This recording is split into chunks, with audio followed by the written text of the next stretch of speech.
Hi, folks. This is Chuck from the Brownie Camera page. And today I thought I would talk about the great Brownie 127 cameras. Now, there were three models made. Uh, Even though two of the models look very, very similar, there are some differences, slight as they may be, and they were broken into three different models. So we'll start with the first model and work our way to the newer models. The first model had two different looking cameras, slightly looking cameras. Um, this one here, let me get back to the screen. This one here with the plain faceplate and let's see if you can see this. It has very broad uh, bakelite uh, stripes sort of going around the body. You can see that going around the body. This one is the first Brownie 127 camera made, and this was made from 1952 until 1955. That's again the one with the faceplate that was uh, plain. Then the model that came after that, and you'll notice it also has uh, the broad horizontal stripes on the body that kind of go all the way around. And in addition, this one, I don't know if I can get that to show. This one has an arrow for winding uh, to show which way to wind. And this has a crosshatch design on the faceplate. This one was made between, I believe, 1956 and 1959. Then the next model is called the Brownie 127 second model, and that is this one. It doesn't say second model on it anywhere. However, that was the official name of it. Uh, this one is different in that you can see it has vertical striping going all the way around, but the camera is basically the same. And it also has horizontal, let's see if I can show that really well. It has horizontal striping across the faceplate, which the first model does not. This, of course, as you might guess from its name, uses 127 film. All of these cameras use 127 film, which for some reason is one of my favorite format films. But this camera and this camera, even though two different models, are virtually the same. This model, which was again the 127 second model, also came out in what was called the 127 Albino model, which I unfortunately do not have one of. They were made in limited numbers, and they were sold only as a trial in the Channel Islands of the UK, and they were discontinued quickly because the white plastic got dirty so fast. They said, no, we're not going to make that anymore. That was made only in 1959. Then, as a final model, was this one, which looks absolutely different than the other, two different models. This one is officially named the Brownie 127 third model. It was completely redesigned. It even has, if you notice, a flash holder. This is the you know, sort of modern. This is the shutter button. This, of course, takes 127 film. And this one was made from 1965 and discontinued in 1967. And that's when they discontinued this line of Brownie 127 camera. Also, and I think I've forgotten to mention, all three of them were made in the UK. They were manufactured in the UK, and that's why I have all of these.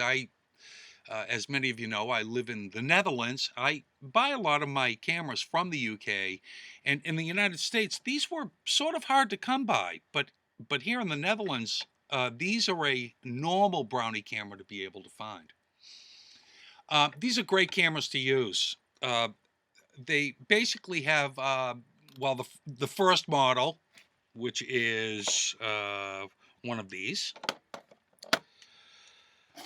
This had a regular f-stop of f14, and it had a shutter speed of around 1/50th of a second.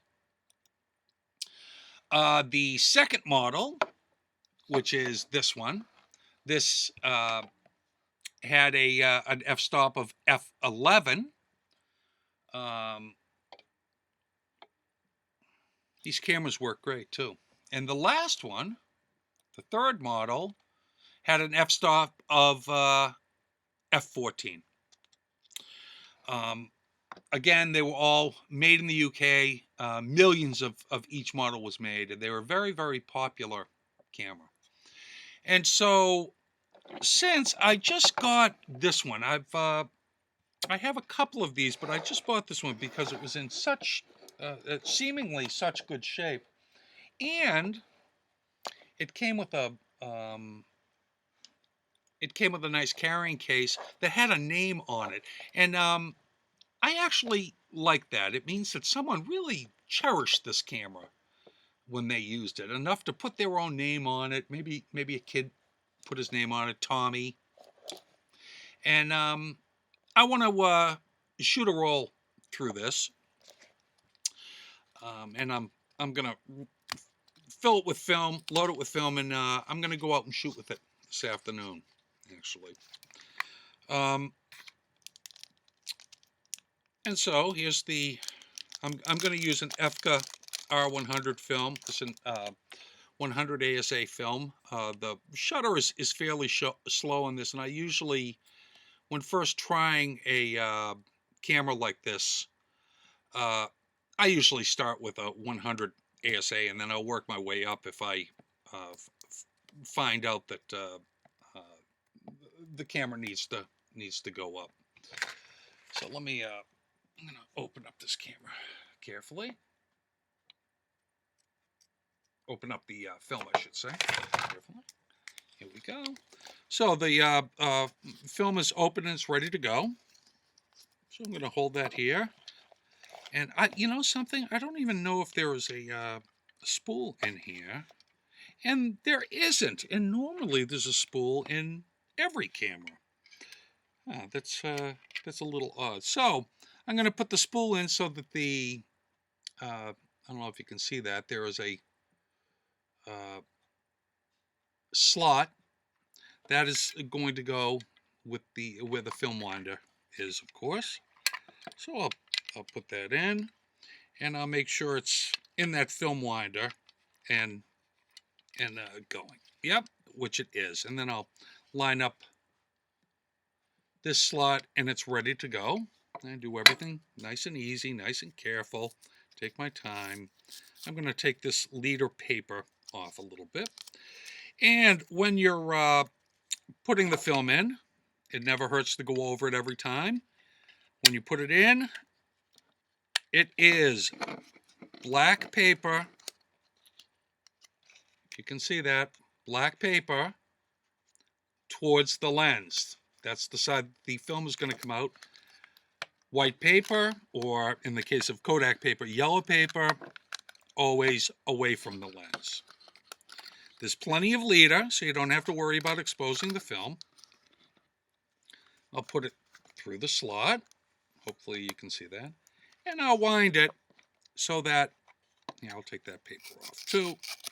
I'll wind it on so I know it is, it's going to be okay. Hope you guys can see that. And you can see the paper moving. So I know that's pretty much going to be okay. I'll carefully put the camera back, the film holder and camera back together, lock it, and then let's see if I can show you that. You wind, and you actually have to wind it quite a ways, and soon you'll see some arrows starting to come, hopefully. There come this arrow, and then it's going to come up. There's a couple of dots, and there's the number 1. So this camera is ready to go. Now, because you can continually fire the shutter, what I usually do, and I'm in the habit of doing it, is I take a shot, I wind the film, and then I know that I'm always ready to take a shot with this camera. It's always ready to go. I don't have to wind. That's the habit that I have gotten into. So I shoot, I wind, and then if I'm going to put the camera away for later, I know that it's ready to go. The reason I do that is I do not want to take a second exposure over one I've already taken and lose that picture. So this is going to go right into the bag, and it's going to go into my camera shoot bag, and I'm ready to use it. So Brownie 127 cameras, great camera. If you come across one, pick it up, load it up with film, go out and have some fun. Well, I'll talk to you guys later. Bye-bye.